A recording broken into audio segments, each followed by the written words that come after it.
Bismillahirrahmanirrahim. Assalamualaikum warahmatullahi wabarakatuh. Halo Sobat Desa, jumpa lagi dengan saya Lijin Aulia dalam podcast Ruang Riung DPM Desa Provinsi Jawa Barat. Nah, masih dalam rangka memperingati Hari Kartini nih, kalau berbicara tentang perempuan kayaknya tidak akan ada habisnya, apalagi kalau soal pendidikan terhadap kaum perempuan.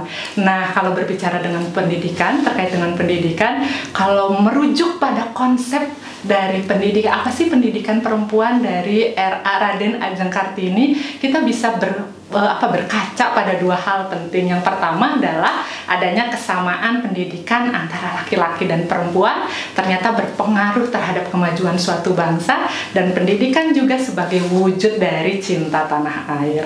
Nah, terkait dengan pendidikan ini, Bapak Ibu semua dan kawan-kawan Sobat Desa di rumah, bahwa pendidikan ini selain mencerminkan suatu intelektualitas, juga mencerminkan kematangan dari emosional, dan tentu saja ini terkait dengan pemimpin-pemimpin atau karakter dari pemimpin wanita atau perempuan di negara ini.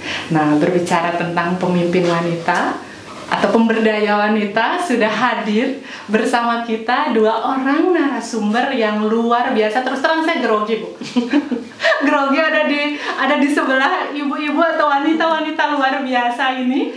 Akan saya perkenalkan satu persatu. Yang pertama adalah seorang ibu perempuan wanita yang saya kenal tuh tangguh, strong, dan kalau berbicara tentang komitmen kerja udah nggak usah ditanya. Kadang saya sampai mikir sendiri, ini ibu yang ini baterainya apa ya, kok nggak pernah lowbat.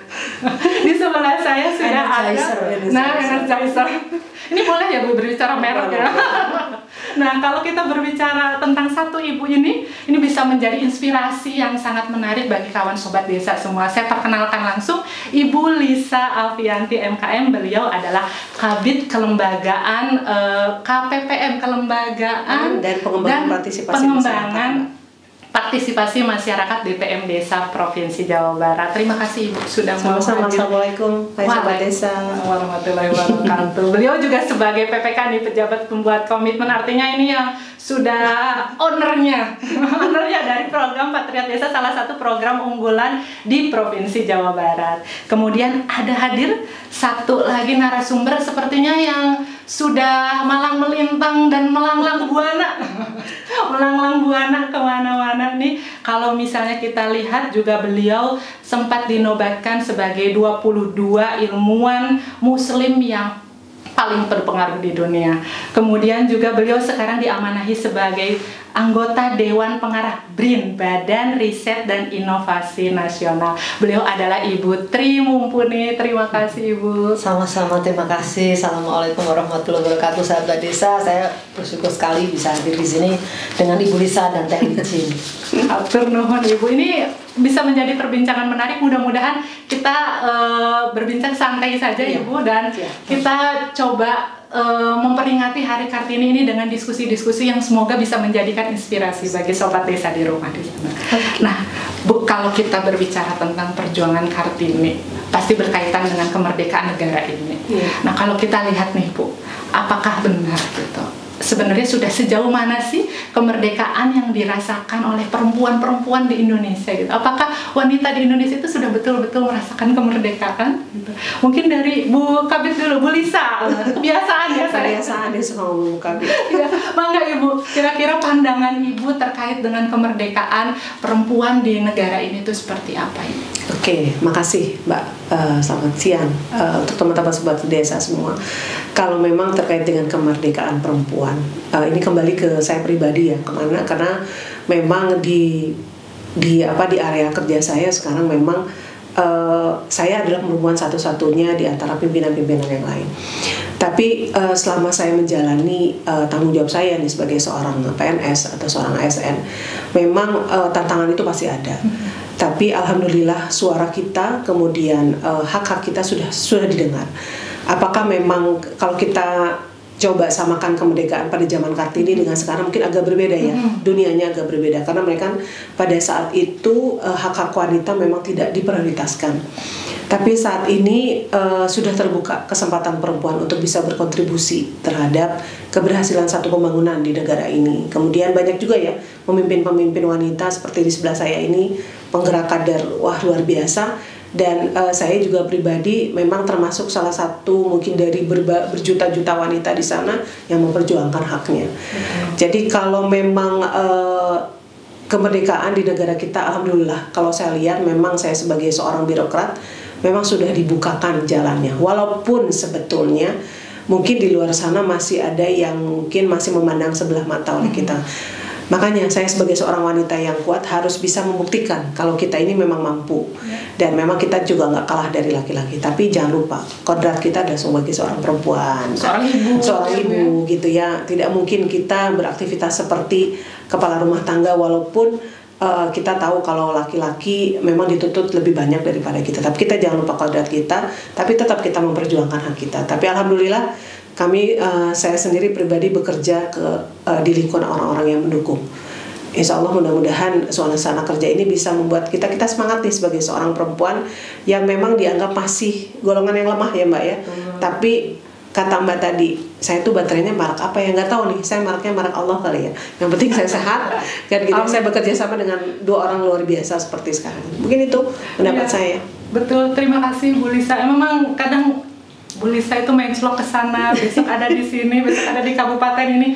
Itu semangat banget. Saya sampai itu baterai ibu apa ya, kok nggak ada capeknya sama. Tapi tanggung jawabnya memang begitu kan. Tapi betul, luar biasa. Itu sebagai bentuk, salah satu sebagai apa ya, bentuk kemerdekaan dari kita sebagai wanita ya Bu ya, bahwa suara-suara kita bisa didengarkan. Sama halnya seperti laki-laki juga, suara-suara kita paling tidak didengarkan dan itu bisa menjadikan masukan bagi negara yang tercinta ini seperti apa.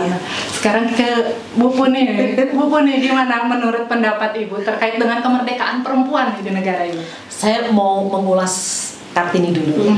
Kalau kita baca sungguh-sungguh, Kartini itu pendobrak.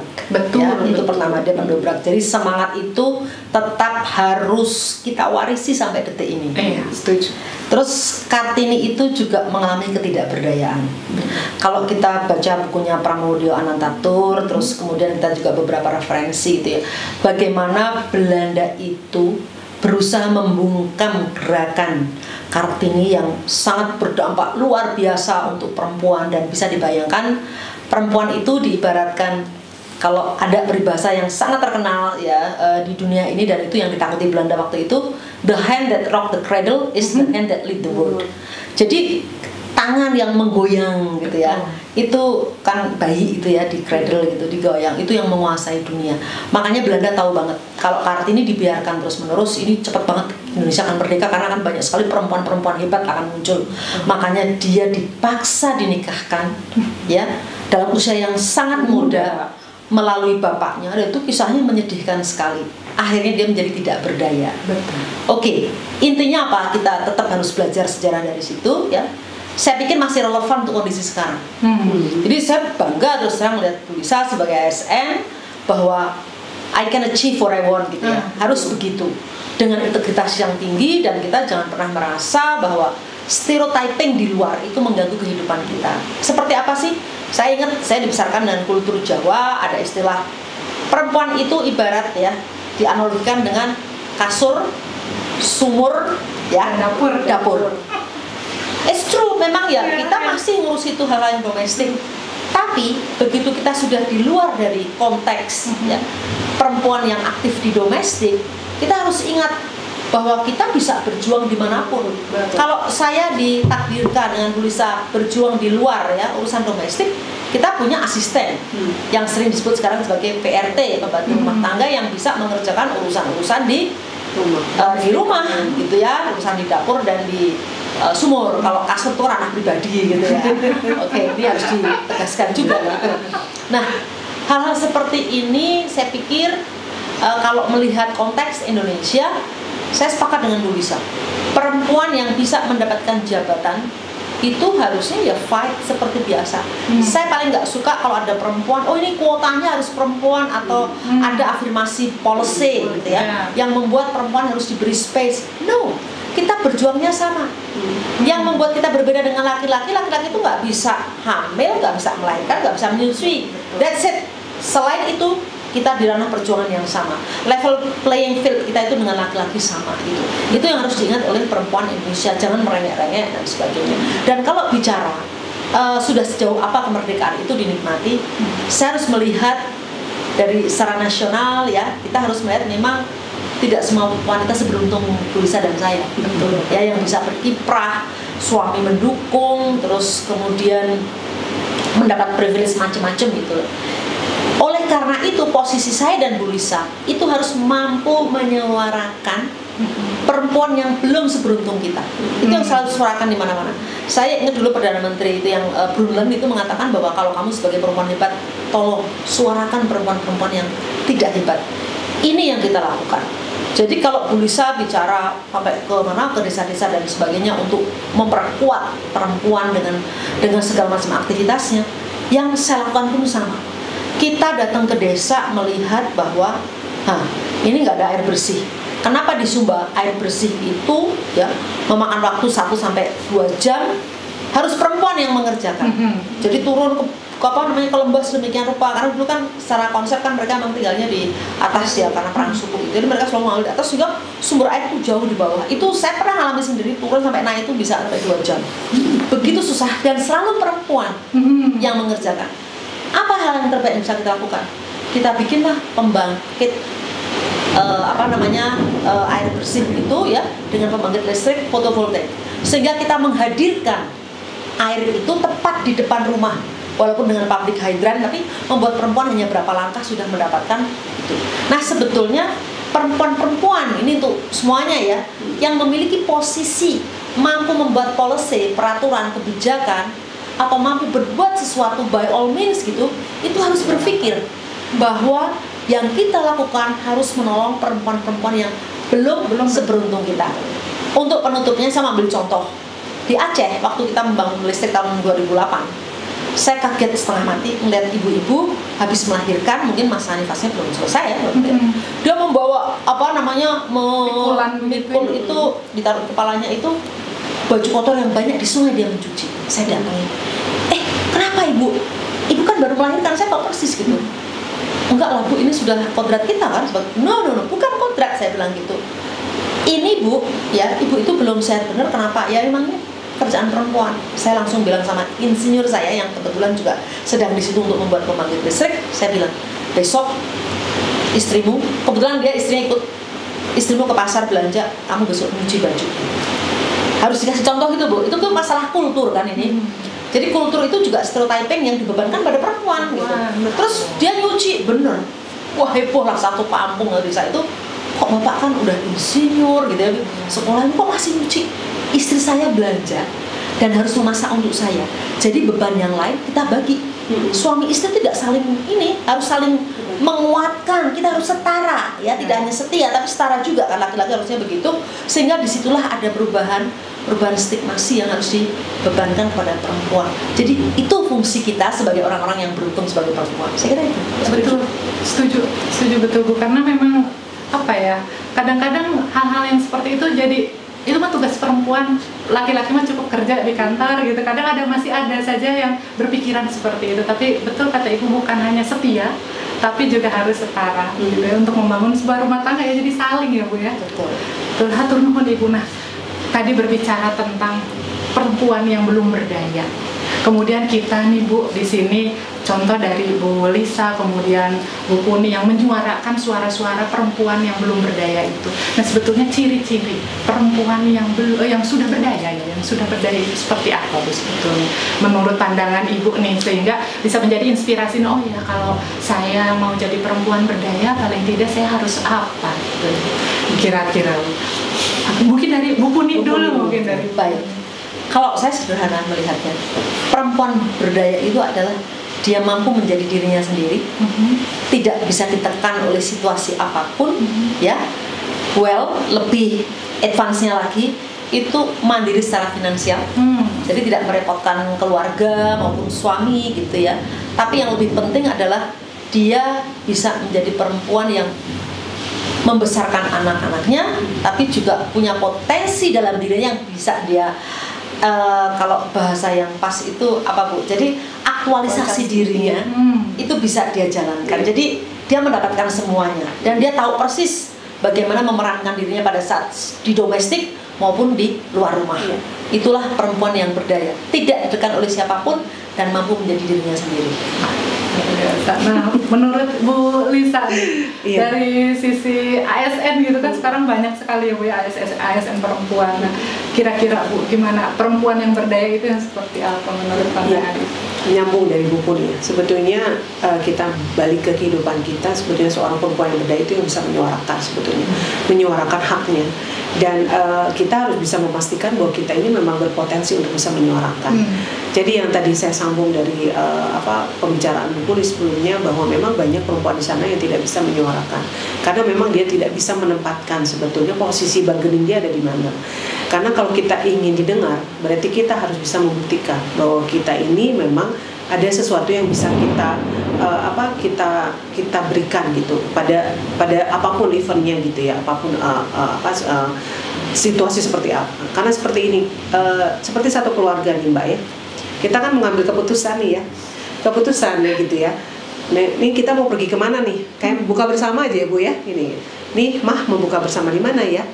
Pertama kali yang ditanya adalah ibunya dulu, kan gitu. Apabila memang keluarga kita nih memang menyadari kehadiran kita kan gitu ya, bagaimana sebetulnya sumbangsi kita, kontribusi kita sebagai seorang ibu dan sebagai seorang perempuan, itu pastikan pendapat kita didengar. Nah seperti kalau saya rapat nih Bu Puni ya, ternyata memang lingkungan di sini itu memang sangat menghargai sebetulnya kehadiran perempuan-perempuan hebat. Mungkin saya juga menyatakan Mbak Lijin juga termasuk perempuan yang hebat, termasuk beliau. Kita bisa menyuarakan haknya kita, betul.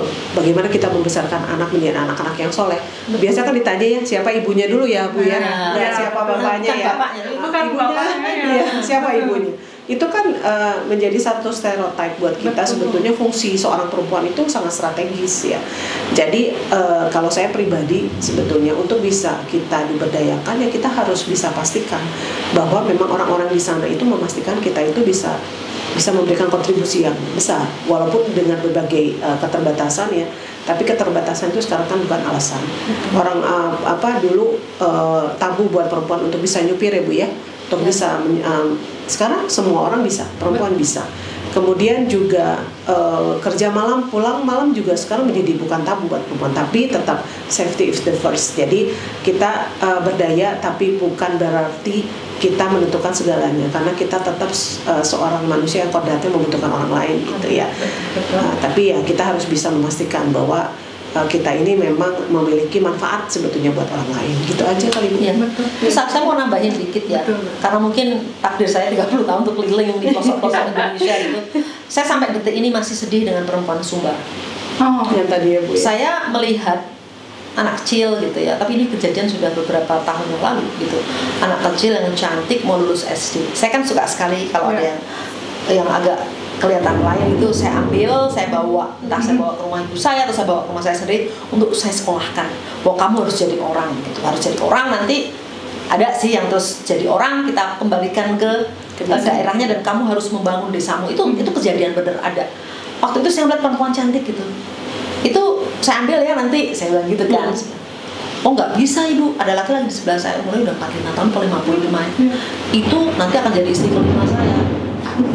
Jadi sistem seperti ini yang terus saya kan agak terus akhirnya diberitahu Bu, kalau pengen program kita berhasil itu jangan cari perkara karena itu bangsawan di sana yang akan memang di sana ada bangsawan sama hamba. Jadi nah ini sebetulnya PR bersama kita. Saya sudah ngobrol panjang lebar dengan beberapa anggota dewan gitu ya. Harus hal-hal seperti ini yang ada namanya intervensi dari government, dari pemerintah. Ya, kalau nggak diintervensi dia akan menjadi korban seterusnya. Jadi bisa dibayangkan gitu. Ada laki-laki sampai istrinya 17 gitu ya. Karena itu culture. Dia selalu bilang ini kultur. kultur itu kalau bagus, kalau tidak harusnya pelan-pelan negara harus berperan penting untuk mengeliminasi kultur-kultur yang dianggap merugikan perempuan khususnya. Saya kira memampukan perempuan, karena biasanya perempuan itu kalau memang ditikah menjadi istri ketiga, istri keempat, merasa memang mereka tidak mampu. Daripada kita harus nyari uang, hidup susah, udah deh lumayan kan sama juragan bisa nikah. Jadi sebetulnya kita harus membuka wawasan mereka ya Bu ya, bahwa perempuan itu ada sesuatu yang memang harus kita berdayakan, kita mampukan. Karena memang pemahaman-pemahaman seperti itu Bu yang masih tipis untuk mereka. Nggak usah jauh-jauh Bu ya, di Indramayu kan Bu ya, lebih senang mereka menjadi TKW ya daripada mereka membangun desanya. Sebetulnya kan potensi perempuan banyak ya kalau kita bisa bangun banyak banget. Dan kalau tahu nasib mereka sedih banget. Saya tuh kalau misalnya ke Eropa gitu ya, kan hubnya itu kalau nggak di Qatar ya di Doha, kadang-kadang di Abu Dhabi gitu. Saya suka sedih gitu kalau dengar mereka suffering sebetulnya. Pasti mereka pernah dikerjain sama majikannya, pernah apa. Hanya masalahnya apakah ini mencuat atau tidak gitu. Tapi kalau ditanya dengan baik-baik, yang beruntung itu mungkin bisa dihitung dengan jari. Yang beruntung saya majikannya cinta banget sama dia. Yang lainnya tuh mesti korban pelecehan seksual. Terus yang saya tuh kaget denger ya tiba-tiba dipeluk dari belakang. Aduh, pokoknya saya bilang, saya pengen kalau saya tusuk kalau saya nggak takut dihukum mati. Jadi, nah perempuan seperti ini yang Bu Lisa katakan tadi itu harusnya memang program-program DPM desa khususnya itu kan sudah berusaha untuk menyentuh perempuan yang seperti itu di desa. Jadi ada proses empowerment dalam arti yang sebenarnya yang menyentuh perempuan-perempuan seperti itu sehingga dia nggak usah jauh-jauh lah. Itu ngeri. Terus PR di Jawa Barat ini saya udah bicara sama Pak Gubernur juga, sebetulnya itu juga Bang Emok, Bang Lili gitu ya. Kalau di Jawa namanya Bang Pidil. Itu saya ngeliat sedih banget. Bahkan ada satu perempuan yang nggak bisa bayar, takut dia kan default dia melarikan diri sampai sekarang juga nggak balik. Yang korban anaknya diperkosa tetangganya. Gimana sih? Ini kan jadi makanya ibu itu madrasah pertama buat anak. Betul. Jadi harusnya perlu memang program itu mengempower mereka sehingga menjadi perempuan yang berdaya dan mandiri. Nah itu betul. Ketika perempuan berdaya dia akan percaya diri dan itu punya bergening terhadap lingkungannya, bahkan bukan hanya terhadap laki-laki tapi lingkungannya. Dia jadi kuat, strong seperti Bu Lisa dan Bu Poni. Saya sampai bingung ini baterainya itu 2000 ini tuh kayaknya betul-betul nggak pernah lowbat. Selalu macet beliau juga nyampe ya sini hebat. Dan memang ini saya suka sekalian belajar dari Bu Lisa dan Bu Puni terkait dengan bagaimana sih memberdayakan perempuan gitu. Kalau kita lihat Bu, seperti tadi banyak sekali wanita-wanita atau perempuan-perempuan di luar sana yang belum seberuntung kita di sini gitu. Nah sebetulnya tips deh dari Ibu. Kalau tadi perempuan berdaya itu dia harus bisa mengaktualisasikan diri, kemudian kita harus bisa memampukan perempuan, tapi kadang keterbatasan tuh ada gitu di sana. Nah, tips dari Ibu gimana sih caranya dengan keterbatasan yang ada ini kita tetap bisa jadi perempuan yang berdaya? Dari Bu Lisa atau Bu Puni dulu? Silakan. Oke. Tips saya ya, ini berdasarkan pengalaman pribadi karena kayaknya pengalaman itu guru yang terbaik ya Bu ya. Betul. Jadi kalau tipsnya seperti apa, kalau saya sih harus membuktikan gitu ya. Yang alhamdulillah saya punya orang tua yang baik, orang tua yang membimbing, membina ya Bu ya. Dan saya diberikan kesempatan untuk mendapatkan pendidikan yang tinggi. Kan itu sebetulnya proses bargaining. Nah, sekarang sebetulnya kita harus mengajak orang-orang tua di sana bahwa memang anak itu bukan sebagai aib, tapi ada sebagian anak-anak yang merasa bahwa mereka tuh tidak pantas untuk dilahirkan ya, terutama anak perempuan. Kalau saya merasa saya mendapatkan pendidikan yang baik, mendapatkan memang bimbingan dari orang tua yang baik, arahan yang baik, sehingga saya bisa menentukan jalan hidup saya harus kemana, sehingga mereka bisa menjadi teman dan bisa menjadi orang tua pada saat yang bersamaan. Jadi memang pendidikan betul, pendidikan dalam keluarga itu penting sebetulnya. Bagaimana kita bisa membentuk kepribadian anak gitu ya, karena saya itu termasuk orang yang sering keluar kota Bu, jadi saya merasa bahwa saya itu tidak menjadi orang tua yang sempurna, tapi saya berusaha memberikan yang terbaik buat anak-anak saya, dan kebetulan anak saya dua-duanya laki-laki Bu, jadi tidak bisa merasakan bagaimana mendidik anak perempuan. Mungkin itu bisa cerita bagaimana sih mendidik anak perempuan menjadi orang yang kuat. Jadi saya memang dididik anak menjadi orang yang kuat karena memang anak saya anak paling besar, sehingga memang saya diberikan ini Bu, tanggung jawab seorang anak gitu ya, menjadi anak yang baik seperti apa, kemudian menjadi orang tua yang baik itu seperti apa, sehingga saya bisa bisa membentuk gitu ya, membentuk rencana ke depan seperti apa. Tidak pernah terfikirkan Bu Puni kalau saya mau jadi ASN Bu seperti sekarang gitu ya. Jalan-jalan kan kita nggak nentuin ya Bu ya. Tapi target hidup itu kan ditentukan, kamu harus ke sini, baiknya seperti ini. Jadi sebetulnya orang tua tuh memang memiliki peranan penting bagaimana kita bisa menentukan jalan hidup kita. Sekarang kan banyak anak-anak yang pengen menentukan hidupnya sendiri, oke, dari segi kemandirian boleh Bu, tapi tetap peran orang tua tetap ada di situ. Jadi saya bisa berhasil seperti ini karena memang saya banyak bimbingan dan saya bisa berkomunikasi dan saya mempunyai teman-teman yang luar biasa kan gitu, dan lingkungan yang mendukung tentunya, dan tidak underestimate, tapi tetap gitu ya. Kalau misalnya saya keluar kota seperti apa, udah Bu Lisa naik mobil aja, nanti takut masuk angin. Padahal saya pengen naik motor tuh Bu ya, pengen sama teman-teman yang lain, tapi mungkin mereka punya niat yang baik, karena memang perempuan itu ada beberapa keterbatasan. Kan di Indonesia masih ada batasan-batasan ya. Perempuan itu tidak boleh ini, tidak boleh secara itu kultur, ya. Secara kultur itu masih ada, dan kita harus bisa menghormati itu, tapi dengan syarat bahwa kita tidak melewati gitu ya batas-batas yang memang ditentukan oleh masyarakat, tentukan oleh agama kita tentunya. Jadi kalau tips saya berdaya, sudah jalani dengan alur hidup kita, dengan niat kita yang baik dan berserah kepada Allah, dan tentunya jangan lupa bimbingan orang tua, pemahaman itu sangat penting. Nah gitu, bagaimana kita bisa menempuh jalan ke depan, kehidupan ke depan, kan mereka tahu. Mereka lebih tahu daripada kita, dan tentunya kita harus sudah punya target. Betul. Karena di keluarga itu madrasah pertama. Iya, pendidikan keluarga itu penting. Betul. Jadi bisa membentuk ibu, karakter orang itu seperti itu. Seorang ibu juga harus pintar juga ya, supaya bisa memberikan jadi madrasah buat anak-anak ya. Betul. Dan memberikan kematangan emosional. Saya tuh kerasanya begitu Bu Lisa. Jadi orang anak yang dibesarkan dengan didikan orang tua yang baik, secara emosional tuh lebih matang ternyata. Dan ketika menjadi seorang pemimpin, jiwa-jiwanya itu memang jiwanya lebih matang, lebih tenang, lebih tenang dalam menghadapi dinamika yang ada. Baik Ibu, hatur nuhun. Kemudian Bu, kalau bagaimana? Saya sepakat Ibu juga. Pendidikan. Pendidikan itu kata kunci. Itu yang pertama ya. Terus hal yang mendasar yang penting banget sekarang jadi concern saya, karena Bu Lisa udah cerita banyak lebar. Saya mau menyoroti hal yang lain, yaitu dari segi pendidikan ya. Jadi manusia ini kan Allah tuh ngasih otak. Kalau saya analogikan dengan komputer saja, otak itu hardware.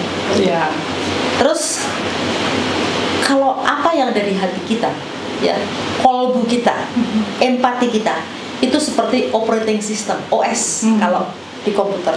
Jadi merek bagus, operating systemnya juga bagus, itu semua program aplikasi tinggal mendownload, enak kan gitu. Nah sama juga dengan anak-anak kita. Hardware itu apa sih? Itu bisa genetika gitu ya, terus juga bisa didikan dari orang tua, gizi dan lingkungan gitu. Disinilah peran perempuan luar biasa diperlukan. Sebab apa? Menikah itu jangan dianggap hanya sebagai status sosial, terus anak itu bonus sosial. Dari mulai 0 di kandungan sampai umur 7 tahun, disitulah mulai berjalan thinking mesin anak-anak.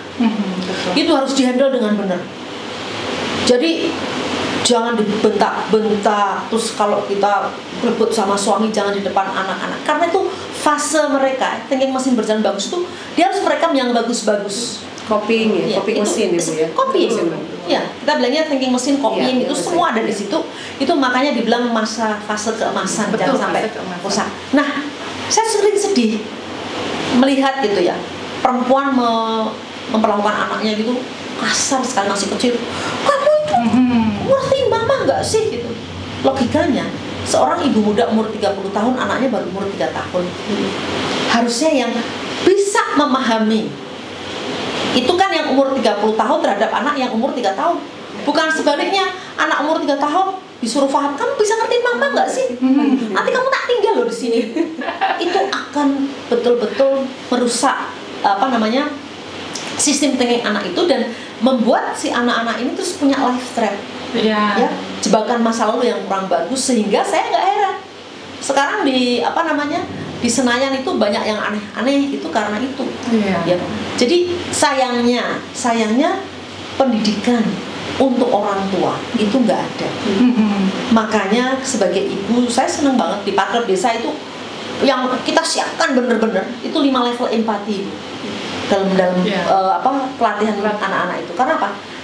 Empati itu kan memang 5 level, tapi pendidikan formal itu mengajarkan hanya 2. Ini di seluruh dunia loh. Dan sayangnya 85% orang itu hanya sampai ke 2 ini kalau dia tidak mengasah kolbunya. Yang pertama itu kan kita selalu bilangnya sympathy and consolation. Jadi rasa simpati dan bisa merasakan kesedihan orang lain. Ada yang meninggal, kita akan bilang ikuti bela sungkawa. Terus ada orang sedih di rumah sakit, kecelakaan, kita tengok gitu. Itu level yang pertama. Terus yang kedua itu prososial. Kita melihat harusnya udah tua, istirahat di rumah masih jualan, itu nggak tega. Kita panggil, kita nggak perlu juga kita beli barangnya ya. Kalau kita nggak mau uang kita dikorup, kita nggak akan korupsi. Kita nggak mau hidup kita dimanipulasi, kita nggak akan manipulasi orang. Kalau itu saja bisa ya dicapai oleh bangsa Indonesia, nggak akan ada itu orang BPJS diembat sama menteri, nggak akan ada uang pembangunan hilang kemana-mana. Karena level empati yang ketiga ini diperlukan banget. Lebih keren lagi naik yang keempat. Level empati yang keempat itu namanya empowering the less privileged. Artinya apa? Memberdayakan ya orang-orang yang tidak mampu. Saya melihat masuk ke desa gitu, lu kok gelap gulita ya di hutan Kalimantan, kasihan banget malam-malam pakai sendir kok. Kalau kita level empati kita di 2 ya sudah, kasihan saja, mungkin kasihan kita kasih uang, that's it. Tapi kalau sudah sampai di level keempat, ini anak-anak patriot itu by all means dia akan berusaha nulis proposal ya, mencari resources, nyari donor segala macam, sampai akhirnya desa itu terang benderang punya listrik. Desa itu punya WC, desa itu punya air bersih, dan melihat anak-anak yang nggak sekolah, kasihan banget gitu karena keluarga yang tidak mampu. Dia akan kontak, mungkin kita bisa .com atau kita akan menghubungkan siapa-siapa, minta tolong dong uang zakatnya yang 2,5% dikumpulkan menjadi trust fund yang dipakai untuk membiayai anak-anak.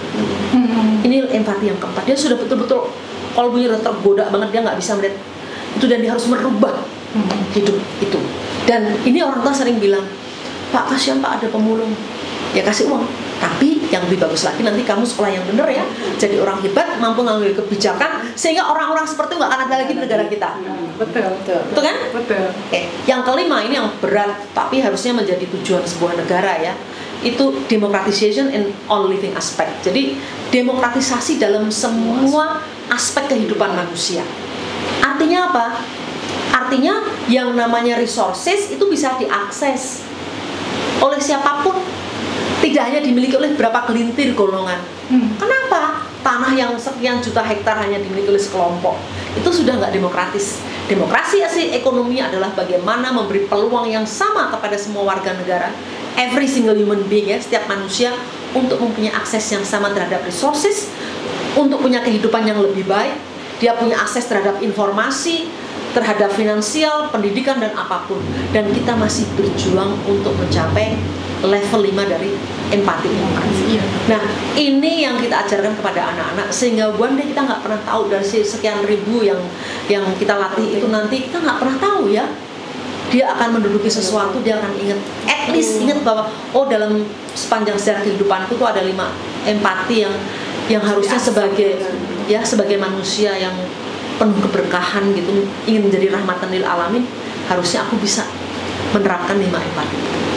Itu jadi semangat ini. Nah kemudian berarti betul ya, kalau nggak salah kalau pemerintah Indonesia itu menargetkan stunting harus paling tidak angkanya terus menurun, dan 14% di tahun 2014 itu nggak salah, harusnya dihilangkan. Tapi ya itu dia, karena kemarin angkanya sempat tinggi ya Bu Lisa, dan sekarang targetnya kan 14% ya, 2022 berapa?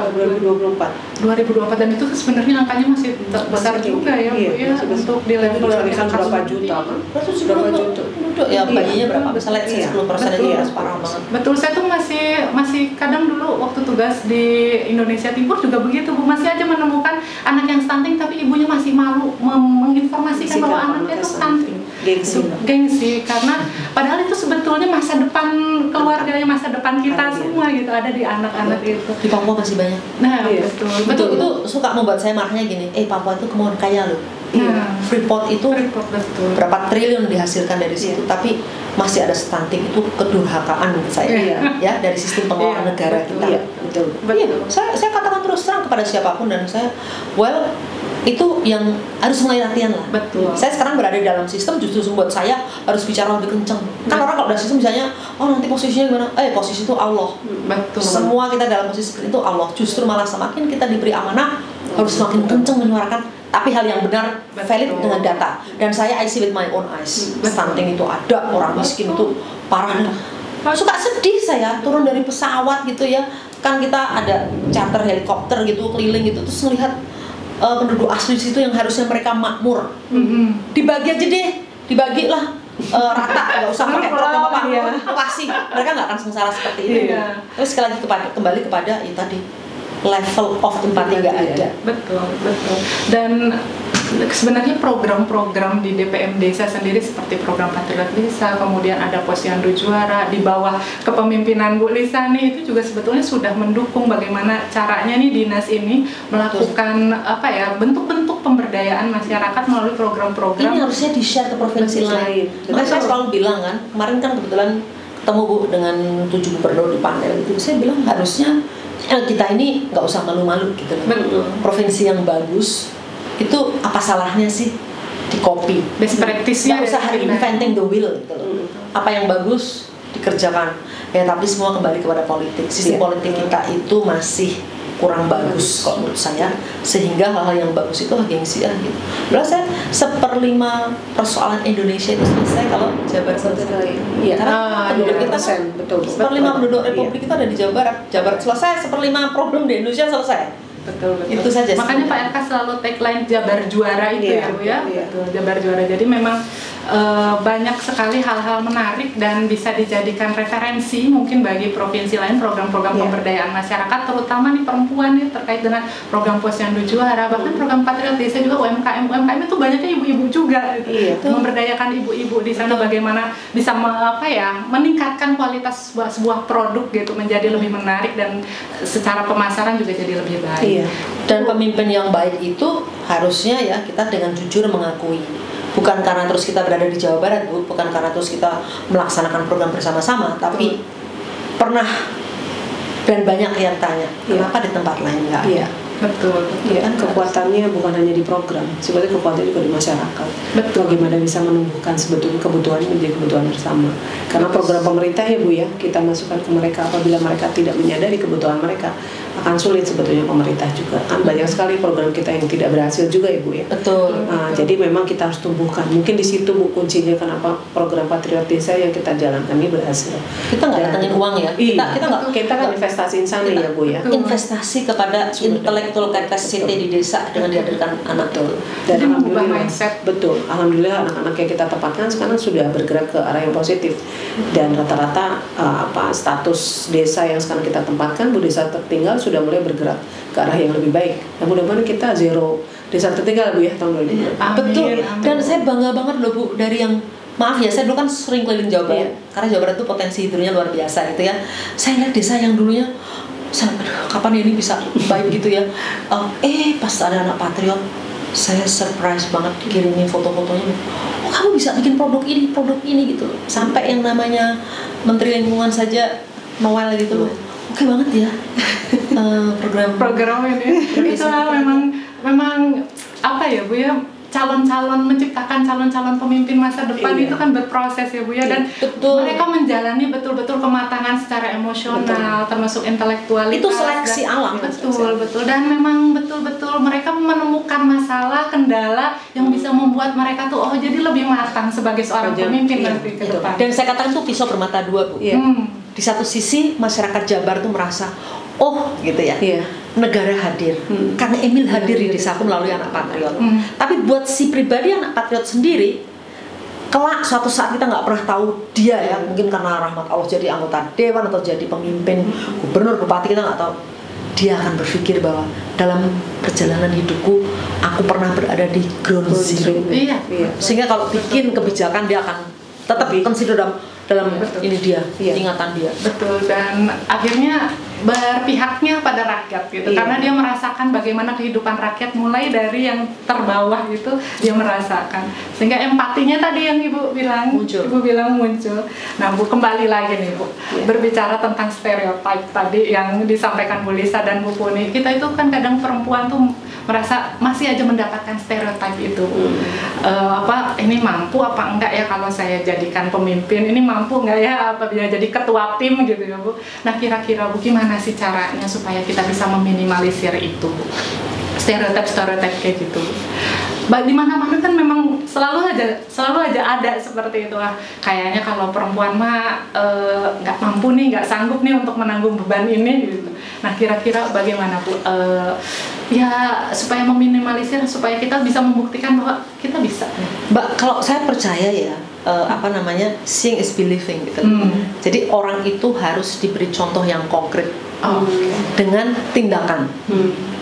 Lihat, semua orang dulu bilang kurang kerjaan banget sih, sudah banyak genset masuk ke desa, ngapain capek-capek memanfaatkan air di sungai untuk listrik segala macam. Well, nanti one day gitu ya, harga BBM mahal, ini gelap semua ini, karena nggak akan ada orang yang mampu membayar listrik yang dihasilkan dari genset gitu, dari BBM gitu kan. Belum lagi bawanya di daerah terpencil tuh pakai drum digotong segala macam. Wes complicated. Sekarang ada solusi gitu. Jadi perempuan itu harus muncul selalu dengan solusi.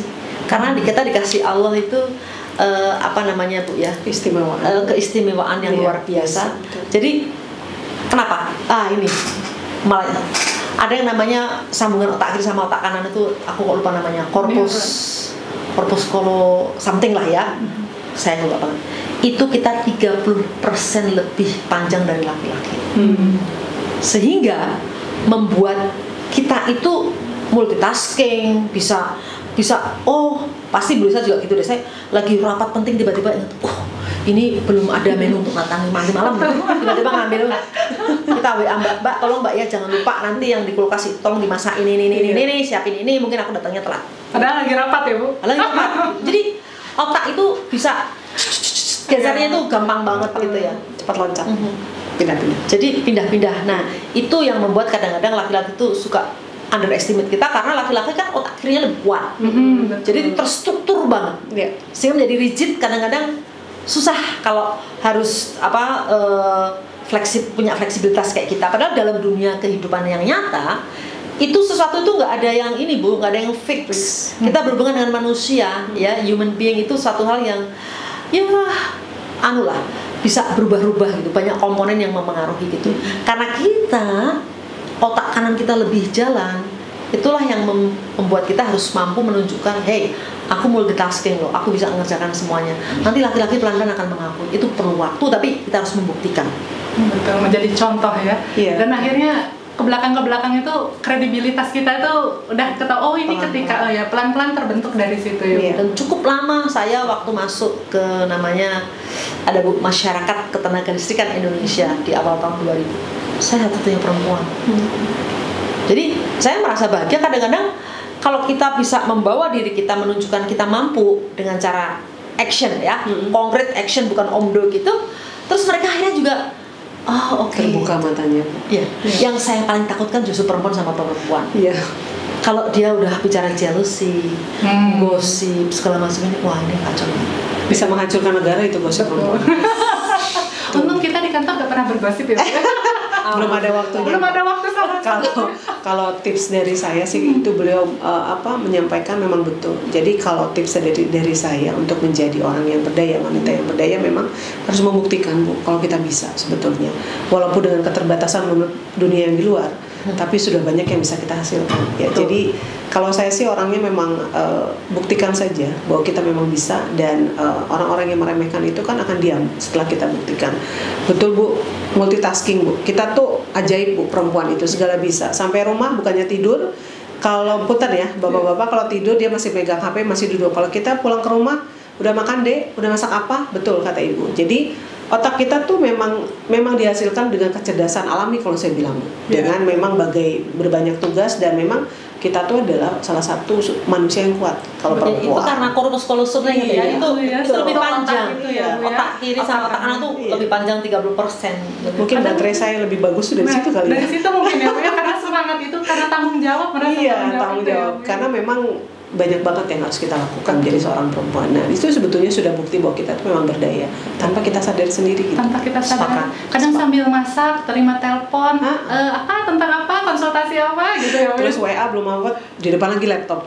Iya, ada tugas-tugas dari pimpinan yang nggak kita bisa tunda. Apalagi kalau misalnya anak-anak masih kecil ya Bu ya, gendong anak, rapat, masaknya. Timnya aja udah berapa Bu ya Ibu ikutin, belum itu, tapi belum bisa mengelola. Luar biasa. Baterainya apa Bu? Yang paling seru itu saya bilang, kalau aku sudah gila dia. Karena dia ngeliat saya pernah Zoom itu 3 sebagai narasumber. Jadi pakai itu HP saya taruh miring, ada komputer 2. Jadi saya ngomong di sini, saya udah ngomong harus ngomong Bu, saya nanti tepat, saya ingin tahu persis slot saya kapan. Jadi slot itulah yang buat saya ngatur. Jadi di sini saya ngomong selesai, saya menyebut lagi, saya ngomong ya itu fakta ya. Sekarang ini memang teknologi membuat kita seperti itu, tapi justru itu yang mudah-mudahan yang penting satu diberi kuat gitu. Tapi dan kita bisa membuktikan bahwa kita mampu untuk menduduki posisi itu. Insya Allah. Dan sepertinya podcast kali ini harus disponsori baterai. Harus sponsor baterai. Nggak selesai. Perempuan hebat yang ada di hadapan kita ini, Sobat Desa, nggak pernah lowbat, gitu ya. Tapi jangan ikut ini ya. Jangan ikut Bu, ada pelajaran mindful yang kita tuh suruh diam gitu. Terus suruh mendengarkan suara tubuh kita, tangan kita, otak kita, semua.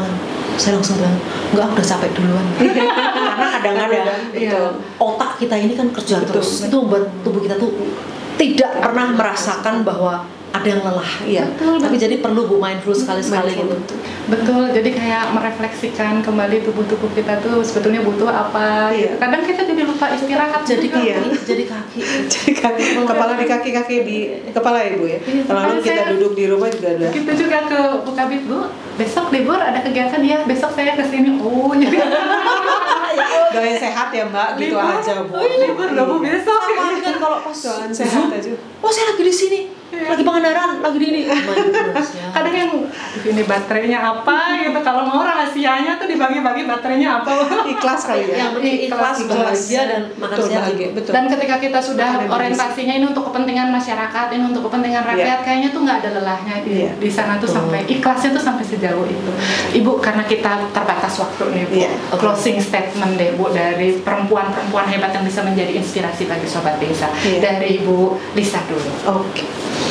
Saya cuma singkat saja, jadilah perempuan yang kuat, yang ikhlas, dan menjadi contoh buat anak-anak kita.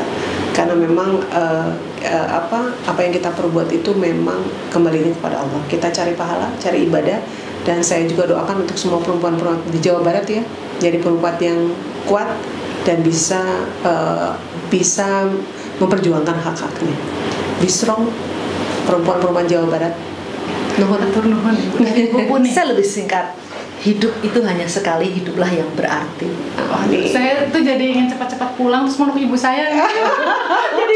jadi ingat perjuangan ibu zaman dulu yang mendidik anak-anaknya, anak perempuan semua, dan itu tidak mudah.